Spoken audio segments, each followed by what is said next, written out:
तो hello everyone, relative web school में आप सभी लोगों को स्वागत है। और मैं वेलकम करता हूँ आप सभी का अपनी अनदर वीडियो में। सबसे पहले डिस्क्लेमर दे देता हूँ। सो गाइज, ये जो भी चीज़ है वो एजुकेशन पर्पस के लिए है। मैं आपको कोई यहाँ पर कोई एडवाइस नहीं दे रहा हूँ। और अगर आपको कोई फाइनेंशियल एडवाइजर है तो आप उसके साथ जा सकते हैं, यानी उससे एडवाइस ले सकते हैं। ठीक है, तो आगे बढ़ते हैं बजाज ऑटो का। बजाज ऑटो में जो ये मूव आया है इसने मुझे अट्रैक्ट किया है, क्योंकि मैं अगर इसका बगैर टाइम फ्रेम देखूँ, क्योंकि देखो ट्रेंड तो हम बड़े टाइम फ्रेम से देखते हैं, मैंने आपको समझा चुका हूँ। ठीक है, ट्रेंड जो हम देखेंगे बड़े टाइम फ्रेम से देखेंगे।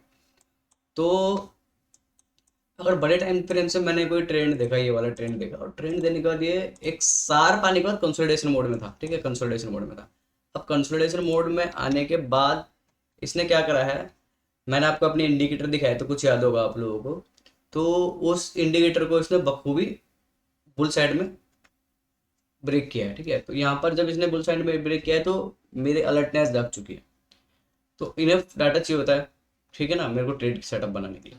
अब जो लोग निफ्टी के अंदर बस में, मैं आपको पहले बोल चुका था कि निफ्टी अभी नॉन ट्रेंडिंग जोन में है। ठीक है, मेरा इंडिकेटर भी आपको बता रहा था कि वो नॉन ट्रेंडिंग जोन में है।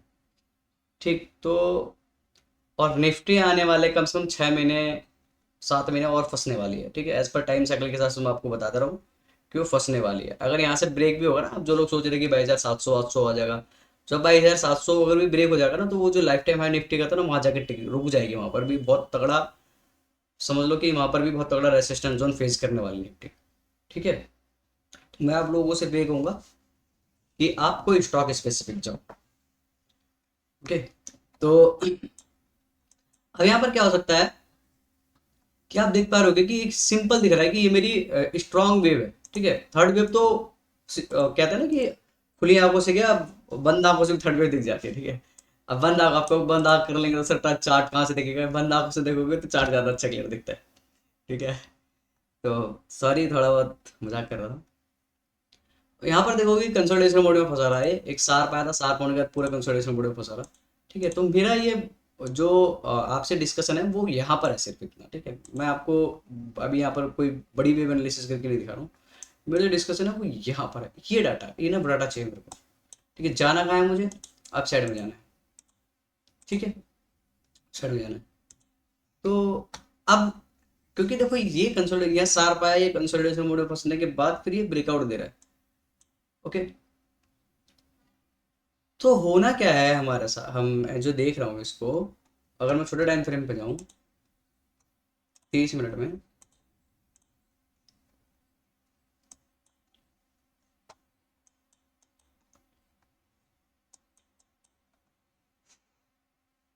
ठीक, तो ये जो जोन है हमारा, सबसे पहले हम कुछ जोन प्लॉट कर लेते हैं। ये जो जोन है हमारा, ये सब हमारे क्या है, की लेवल है। ठीक है, की लेवल एरिया। की लेवल एरिया मतलब कि ये हमारा एज अ सपोर्ट का काम करेगा। ठीक है, क्योंकि मार्केट का हम ट्रेंड अगर अपसाइड में मान रहे हैं तो हमारे कुछ की लेवल होने चाहिए ना। ऐसा थोड़ी ना कि मार्केट अपसाइड में मान रहे हैं कि थर्ड पे फट जाएगी तो फट जाएगी, ऐसा कुछ नहीं है। ठीक है, ये सब चीज़ें ध्यान में रखनी है आप लोगों को। उसके बाद आया था critical level zone. Critical level zone बोले तो भाई बैंड बजाएगी इस जोन के बाद। ठीक है, क्रिटिकल लेवल जोन। ठीक है, अब आते हैं वेब प्रिंसिपल पे। तो वेब प्रिंसिपल पे हमने अपना जो रूल है वो फॉलो करना है, सिंपल बेस चैनल प्लॉट करना है, लोएस्ट पॉइंट पकड़ेंगे, दूसरा लोएस्ट पॉइंट पकड़ेंगे और हाई पे प्लॉट कर देंगे। ठीक है, अब देखो ये सेम टू सेम जो आपके सामने फीलिंग आ रही है वो कौन सी वाली आ रही है, ओ एफ एस एस वाली आ रही है, ओरेकल वाली, जो मैं आप लोगों को समझाया था, याद है, ओरेकल फाइनेंस में आपको बताया था मैंने। ठीक है, वहीं खड़ा हुआ है, उसी लेवल पर खड़ा हुआ है, इंतजार है क्लोजिंग का। अगर क्लोजिंग मिल जाती है हम लोगों को तो टारगेट देखने के लिए अपसाइड में अच्छे खासे मिल सकते हैं। तो पहला जो जोन है हमारा वो क्या है, 1.618 का। ठीक है, दिख रहा है आप लोगों को 1.618, ये। तो फर्स्ट टारगेट क्या होगा हमारा, ये वाला होगा। ओके, समझ में आ गया। तो 1 यानी 11,800 के आसपास का भी देखने के लिए मिल रहा है। ठीक, और वेव, वेव सिंपल, इसमें यह हो गया हमारा वेव 1, ये हो गया हमारा वेव 2, ये हम थर्ड वेव में जाएंगे। पता, थर्ड वेव 1.6 वेव हो सकती है, 2 पॉइंट भी हो सकती है, फिर 4 पॉइंट भी हो सकती है, कभी पैमाना नहीं है। ठीक है, थर्ड वेव जो एक्सटेंडेड वेव है उसको भी नाप नहीं सकता। खत्म कौन है वो पता लगा सकते हैं, बट नाप नहीं सकते कि कितने लंबे जा सकते हैं, ठीक है। Fourth and fifth year. तो मैंने आपको एक ही चीज़ बोला कि अगर आपको ट्रेंड मिल रहा है और अच्छा खासा ट्रेंड मिल रहा है और आपको पता है कि मैं थर्ड वेव में, जैसे ऑफिस में बोला था आप तो ट्रायल ही तो करना है, याद है मैंने आपको बोला था कि अब तो ट्रायल ही तो करना है। अगर वहाँ आप ट्रायल कर देना तो वो और भी ऊपर फट चुका था। मैं तो आपको 800 पॉइंट का मूव बोला था, वो कम से कम अभी 9 7 हम 7,000 पे खड़े थे, 7100 के आसपास, 7,100 पे, और वो 900, मतलब 9,000 के आसपास पहुंच चुका है मोटा मोटा। तो मैं तो 800 पॉइंट का मूव बोला, तो सोचो आपने उसने आपको 1900 पॉइंट का मूव दिया। अगर आप ट्रायल वाली जो मैं आपको मेथड समझा रहा था ना लेट वेब में, जो मैंने आपको कोर्स डाला हुआ है, अगर आप उस मेथड को फॉलो करते तो आप उसमें 1900 पॉइंट की रैली को कैप्चर कर पाते, ठीक है।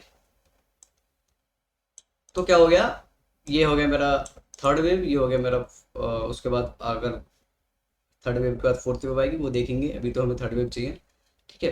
अब मैंने की लेवल जोन क्यों देखी, क्योंकि देखो मार्केट है, मार्केट अगर जरूरी है कि भाई ये ऐसे हो सकता है कि भाई ये यहाँ पर आए फिर उसके बाद फिर दोबारा जाए, ठीक है, एज अ लीडिंग इन्फॉर्मेशन बनाए, और फिर जरूरी के लिए क्या पता फिर उसके बाद कंसोलिडेशन करके फिर नीचे आ जाए, ठीक है। तो इस केस में हमको क्या चाहिए, अपने को क्लोजिंग चाहिए। क्लोजिंग देने के बाद हम देखेंगे कि भाई अपसाइड में हमारा जो टारगेट आएगा वो 11,860 का आएगा, मेन होती है क्लोजिंग, ठीक है। तो यही कहूँगा आप सभी लोगों से कि अच्छे से चैनल को लाइक शेयर सब्सक्राइब करना बिल्कुल भी। अरे रुको रुको रुको, एक मिनट रुको गाइस, मेरे एक भाई ने पूछा था कि कोई इंडिकेटर वगैरह बता दो, ठीक है। तो इंडिकेटर यार, इंडिकेटर में ना आपसे कल की वीडियो में डिस्कशन को इंटरडे स्ट्रेटेजी वगैरह बताता हूँ, उसके लिए ना मेरे पास एक इंडिकेटर है जो मैंने अपने टाइम पे बनाया था, अच्छे से वर्क करता है। खैर मैं तो इंटरडे या 5 मिनट 1 मिनट तो 15 सेकंड तक मैं आप इलेडी वेब प्रिंसिपल यूज़ करता हूँ, तो मुझे तो खैर उन सब चीज़ों की नीड कभी पड़ी नहीं। लेकिन मैं आपको बता दूंगा कि वो आपको कैसे मिलेगा, क्योंकि देखो मैं आपसे उस चीज़ के पैसे तो नहीं लेने वाला हूँ, फ्री ऑफ कॉस्ट प्रोवाइड करवा दूंगा। मेरे वो किसी काम का नहीं, पर आपके बहुत काम का होगा वो, ठीक है। तो मैं कल वीडियो डालूंगा निफ्टी बैंक निफ्टी के ऊपर, उसका कुछ पोर्शन मैं आपको बताऊंगा कि कैसे मिलेगा, जैसे मेरा भी बेनिफिट हो जाए, पैसे के लिए नहीं है वो, मतलब पैसे तो नहीं मांग रहा मैं आपसे, लेकिन ऐसा मेरा भी थोड़ा एडवर्टीजमेंट हो जाएगा। तो इंस्टाग्राम पे आप लोग जाइएगा, चैनल इसी नाम से मिल जाएगा, मैं इंस्टाग्राम का लिंक भी दे दूंगा कल की वीडियो में। तो इंस्टाग्राम पर जाइएगा, वहाँ पर आप जब कमेंट में इंडिकेटर लिखेंगे तो वो मैं आपको वहाँ पर दे दूंगा, तो आप उसको इंट्राडे हो, मतलब डेली हो, कुछ भी हो, वो इस तरीके से बनाएगा कि हर चीज़ पे काम करने वाला है। हाँ, मौज करो ना आप सभी लोग उसको ही लेकर के, बहुत काम का बता भी दूंगा कैसे यूज़ करना है उसको, ठीक है। तो आपको इंटरडे में भी एक दो ट्रेड आराम से मिल जाएंगे, शॉर्ट साइड के बाय साइड के, वो आपको दिखा देगा कि किस तरीके से आपको ट्रेड मिल जाएगा, ठीक। तो अब यही कहूँगा आपसे, वीडियो चैनल को लाइक शेयर सब्सक्राइब करना बिल्कुल ना भूलें। फिर मिलेंगे नेक्स्ट वीडियो में, बाय बाय दोस्तों।